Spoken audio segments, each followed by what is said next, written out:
All right, so let's talk about this Yahweh thing, okay? So I'm going to make this thorough with Hebrew. All right, so how many of you heard of that term? Yahweh, Yahweh, Yahweh at church. Okay, that thing is totally wrong. It is totally wrong. You can't even say Yahweh, okay? That one we're totally against. So in consonants, you got to understand this. The Hebrew Old Testament does not have vowels. It does not have vowels. It contains consonants. So in consonants, this is how the name of the Lord is written as, okay? And what we Bible believers believe, how this is translated to in English is Jehovah, all right? Jehovah, all right? Jehovah. Now the thing is this, is that it goes Jehovah, okay? That's how it goes. But in order to explain this, Jehovah, where that term came from, now this is very important why we believe in Jehovah, not Yahweh. You ready for this? This is very important. We believe that the King James Bible is given by inspiration of God. Amen? It's without error. It's the right book. What is the basis of the KJV? It's the Masoretic Hebrew. Now, people online better pay attention to this one, especially if you do believe the King James Bible is the Word of God. You don't want to go for this Yahweh business. Yahweh business was born out of a critical standpoint by modern scholars to go against the KJV. You might say, why? Because this word Jehovah, you know where it came from? These guys. That's where it came from. Because the Masoretes, what they did was they added vowel points here. When they added vowel points, in English, it was translated to Jehovah. That's what it was in English. Modern scholars saw that as an error in translation. So modern scholars, they went by a guy named Jusinius. Jusinius was the guy who created the word Yahweh. And he's a modern Hebrew scholar. Okay, I'm saying modern here because I need you people online to understand this. Modern Hebrew scholar. His name is Jusinius. Now, why did he believe this translation is Yahweh? This is what he bases it on. You ready for this? So he says that it's based on various Greek transcriptions, such as Yahweh, dating from the first centuries of the Common Era. But it's also based on theophoric names. Now, what is theophoric names? So one, he's basing it off on Greek theophoric names. Okay, what theophoric names is certain people's names throughout different cultures. They were named that way after their God. So how they're trying to find this right translation of Yahweh is going by different cultures of how they named people and things from their God. So you see the problem already here? They're already conglomerating different cultural gods with the Hebrew God here. They're already making that assumption. That's important to understand. So theophoric names. Another thing right here is that it's also based off of the Samaritan pronunciation Yahweh by Theodoret. Now, how many times did you see Hebrew here? Did you see Hebrew here? Did you see Hebrew here? They want to go by the true Hebrew name of God, right? Do you see Hebrew here? It is based on Greek, Samaritan, and theophoric names out of different cultures. You know who's the Hebrew? This guy. These guys. These were Hebrews. These were Hebrew scholars long before Jusinius. He's a modern scholar. This is something you got to understand why there's a big difference. Because if you want to get closer to the original Hebrew, who's the time period that would be obviously closer? Is it these bunch of people or this guy?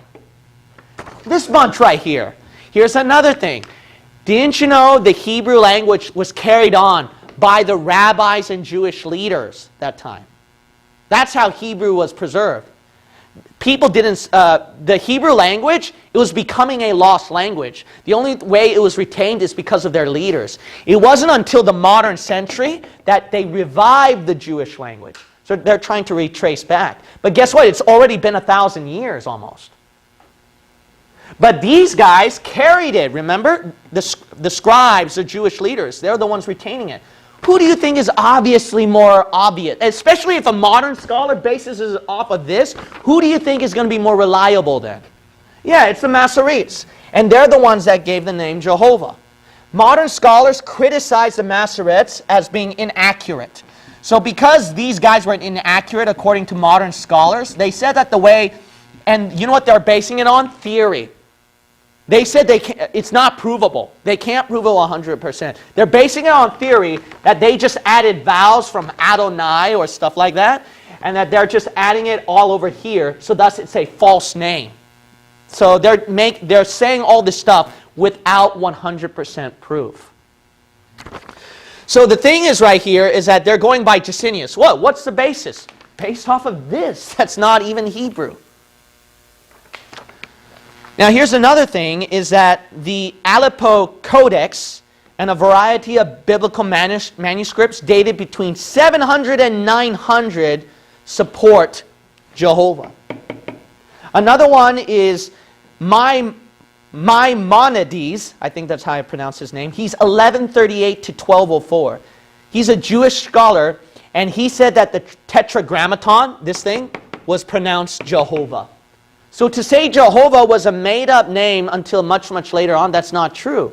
There are writings that preserve this name even before the 1st century. Here are several more examples. Sadia Gaon at 927 AD. Jerome at 380 AD. Origen from 250 AD. There's also Gill's interpretation of Matthew chapter 5 verse 18. He supported that. He claimed Jesus Christ said it, but who knows. But aside from that, you also have Hillel the Elder and Shammai division at 30 BC. The Karaites at 120 BC. Then you also have Demetrius Phalereus, librarian for Ptolemy II, Philadelphus, king of Egypt, at 277 BC. Now, don't say Jehovah is some made-up name later on, okay? This is during BCs, even 1st century and early centuries, okay, of the Common Era. Here's another thing. This one is, not only do we have, so let's lay down the evidences right here, okay? Let's lay down the evidences. One, if you want to go by Hebrew, let's go by Hebrew. Who's the closest Hebrew, huh? The closest Hebrew. We're going to go by closest Hebrew. This is not closest Hebrew. Neither is this guy any closer to the original Hebrew than these guys. I know there's a big gap with Masoretes and the original Hebrew, but I'll take my chances with them than this guy, who's much, much later. Okay? So let's use some head, people. Let's use some common sense here. Not only that, Hebrew was maintained because of these guys, Jewish leaders. That's how they preserve their Hebrew. Then you jump all the way to the modern centuries, and then what? When it's like been over 1,000 years. The second reason is because, not only that, it's because of basic grammar. Now you might say, what? Are you kidding me? Yeah, basic Hebrew. Okay, now look at this. This is given as Yahweh, right? So it goes backwards. Hebrew is backwards, okay? So we're going to write it backwards here. So this is Yahweh. Whereas what we say is Jehovah. Okay. Now how they get Yahweh and Jehovah, this is how they explain it right here. So this is by John Hinton. He's a PhD Harvard alumnus. He says, the Hebrew vav is pronounced as v, not w. This error came about due to the misreading of German Hebrew grammars, which use W for the English V. Note, the German V is pronounced like the English F. It always puzzled me to hear atheistic scholars at Harvard pronounce the name as Yahweh when the same scholars would always pronounce the Vav as a V every other place that they use it. So that's a very good argument. Here's the thing right here, okay? This Yahweh thing, this thing should be a Vav, okay? A V sound, not a W sound, okay? It should be a V sound. That's basic Hebrew. Now my question is this, is that with this V, okay, which shouldn't be a W, This is, okay, if you don't believe me, just look at your Hebrew alphabet. Go to your Hebrew alphabet, look at all these consonants. You'll see a V here. It's not a W. Okay, not even in basic Hebrew alphabet. Where do they get this idea of a W coming from? Where did this Wookiee came from, huh? Where did this thing come from? Should be a V. This is basic Hebrew. That is beyond me too. So they'll use some complicated arguments of theophoric names and this Greek and Samaritan, etc., etc. That's how they throw you off. But get your ears open and think right here. Wait. We're talking about Hebrew.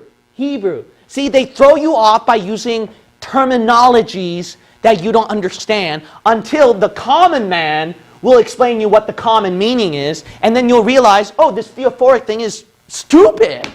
You know, that's what you're going to think later on. Now, why are they basing it with this what thing? Because here's my question. Why, if they think that I'm so stupid with Hebrew, then here's my easy question. Why would you only do this as a w when every other v sound in Hebrew, that consonant letter, is v? You pronounce it as v. But all of a sudden, when this one, you do it w. That's a powerful Hebrew argument right there. Why all of a sudden only this word, only, but not in any other Hebrew word out there? Here's another argument. So in here, so when we transliterate it, it can go ya or ja.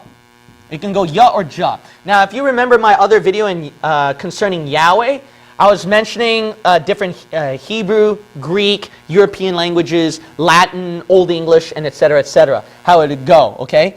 So like Jesus would be Ja, or Jesus, and then etc., Now the thing is this. How we can match this just sound, okay? You can transliterate it ya, but this doesn't mean ja is the J sound is made up later. That's their argument. Their argument is it should be ya at the beginning, not ja. Their reason is because the just sound never existed until later on. It was always ya. But here's the problem right here. This is again by Hinton, all right, that PhD Harvard alumnus. Quote, the sound of J, though originally printed as I, so in Greek is actually I. That's why with Jesus it'll be Jesus. See? Jesus. But because Greek is Jesus, that's why you notice that Y sound, right, in Hebrew? So Hebrew can be like a Y, and then Greek I, and then later on in time you can get a J. But here's the argument right here. The sound of J, though originally printed as I, was pronounced as a soft G. Didn't you know that? This is by Oxford English Dictionary, unabridged, 2nd edition. Oxford Clarendon Prince, 1991, for the word J. The J-E sound in Jehovah was spelled I-E and pronounced as J-E. You know what the evidence for that is? Well, you know, I don't think it's a just sound. It should be a ya sound. No, look at Old English Bibles. And if you look at Old English Bibles, and I bet you even the 1611 KJV too, but I could be wrong. You know how they spelled Jehovah, Jesus, and all that? I. But they meant a just sound. But they all spelled it out as I. So just because it's a I at the beginning, that doesn't mean it's not a just sound. See, they're not thinking. They're not comparing. But here's another thing right here. English printers use J and I fonts interchangeably. During the 1600s, most languages began consistently using the extended I form, now called a J, to represent, now listen to this, to represent the J soft G sound. So here's the thing. This is very interesting right here. This J thing, it's become a lot stronger, sharp, right? It's a sharp, it's J, right? But back then, so if you give it like 1,000 years, the sound will sound different, right? That doesn't mean it's not sounded that way. But the sound is just lighter. If you go lighter and lighter from soft G sound, right? Yeah. Now, here's the thing, is that when you go lighter and lighter, it's going to eventually go to what? I and Y sound. Yeah. Jesus. So the thing is this, see, that sharpness eventually developed later on. But here's the thing. Here's another strong argument right here. Just because this sharp J sound didn't exist in Hebrew, that did not mean that they never said some kind of soft J version. You're telling me that out of the past 6,000 years of Hebrew history, they never used a soft J sound in any way? There has to be. So you see right here that just because that this one is just sharper in sound, it doesn't mean it's not pronounced that way. We just use it more sharply. That's it. We just use it more sharply. That's it. More stress on it. Doesn't mean it didn't sound like that. No, it was a J sound. It's just a very soft form of that sound back then. But because it's so soft, that's why people who hear it might take it as a Y sound, or a Y sound, or a J sound. See, it depends on different people. So all people are different back then. So here's the thing. The point is that this doesn't mean that this is a wrong translation. This is right. And not only that, we can't really tell back then. We can't really tell back then because of the way that they pronounced words. Everyone was different that time. It was very different that time, the pronunciation of everything. But if people want to make a big deal about this Jehovah business, the easiest thing is this. That is complete hypocrisy, because why is it in all other Bibles, okay, why would you translate, so Jeho, right? Jehovah, why would you translate it as Jehoiakim, huh? Yeah. Why would you translate it as Jehiah, huh? Jehoshaphat, huh? What about Jehohanan, Jehoiachin, Jehoiada, Jehoram, and Jehoshua? And even in Hebrew, sometimes they'll do it that way too. What do you do after that? See, if you're gonna really insist that it has to be, you know, Yahweh, Yahweh, Yahweh, then you got to do that. You got to do the same thing with Yahoiakim, Yahiah, Yahoshaphat, Yahohanan, Yahoachin. Why don't they do that even in Hebrew translation? That is strange, isn't it? Even in Hebrew translation to English, why didn't do the same thing with these words? Why is it only the name of God unless there's someone who hates the name of God? Right. Yeah, amen. And you guys want to retain the true name of God? You're just giving more credit to somebody else who wants to attack the name of God, perhaps.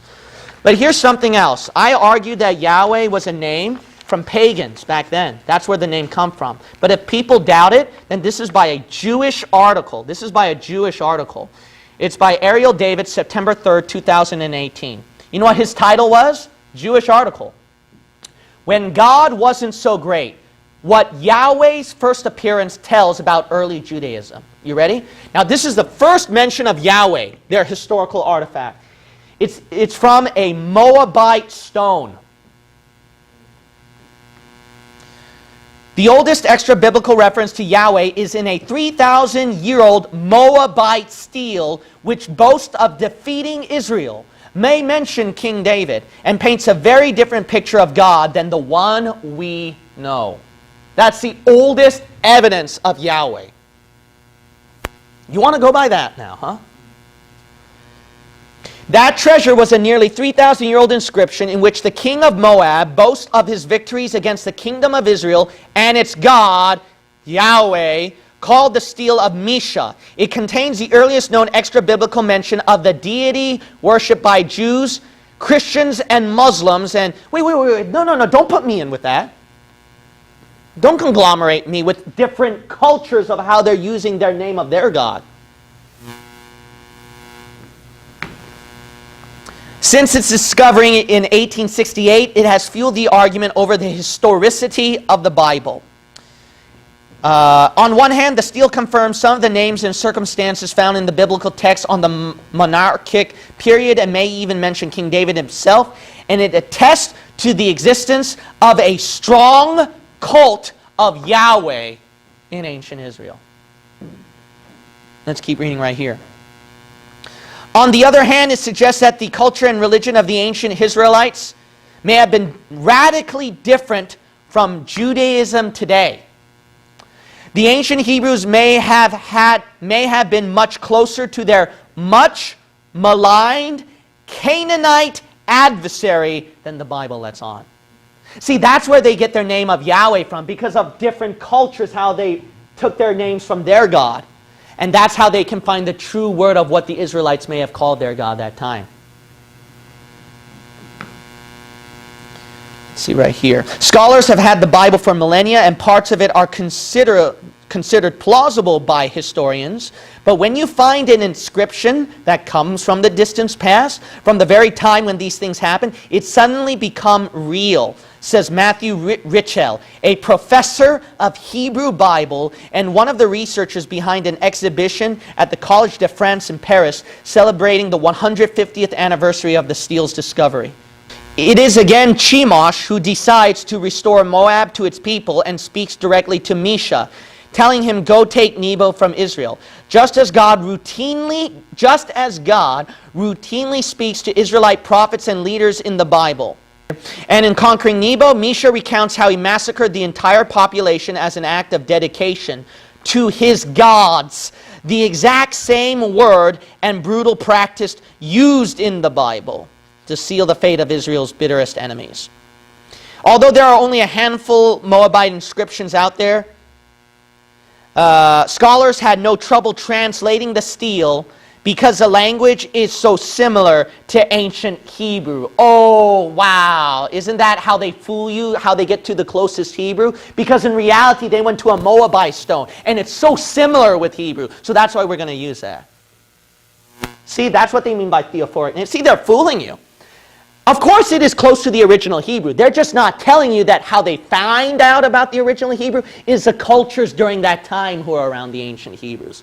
That's how we can figure out what the original Hebrew was. How do you know that, buddy? How do you know that, man? Okay, so there's so much to say right here. I got like pages.